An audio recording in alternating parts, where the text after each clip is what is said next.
પાટણથી સમાચાર મળી રહ્યા છે। પાટણમાં લોહીના સંબંધોને કલંકિત કરતી ઘટના સામે આવી છે, કારણ કે પાટણમાં પિતા બન્યો છે હેવાન। પાટણથી આ સમાચાર। 7 વર્ષ સુધી પોતાની દીકરી ઉપર દુષ્કર્મ આચરતો રહ્યો નરાધમ પિતા। લોહીના સંબંધને કલંકિત કરતો આ બનાવ। પિતાએ પોતાની જ પુત્રીને હવસનો શિકાર બનાવી અને પીંખી નાખી।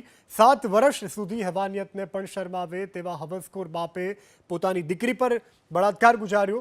દુષ્કર્મની કોઈને જો વાત કરીશ તો જાનથી મારી નાખીશ તેવી ધમકીઓ આપી। જ્યારે મન ફાવે ત્યારે નરાધમ બાપ માસૂમ દીકરીને પીંખી નાખતો હતો। અંતે પોલીસને આ અંગે જાણ થઈ અને આ પોલીસે આરોપી પિતાની ધરપકડ કરી છે। પિતા વારંવાર પોતાની જ પુત્રીની સાથે દુષ્કર્મ આચરતો અને પુત્રીને ધમકાવતો કે જો આ વાત તું કોઈને કહીશ તો તને મારી નાખીશ, અને દીકરી બીકના માર્યે આ વાત કોઈને કહી નહીં હતી।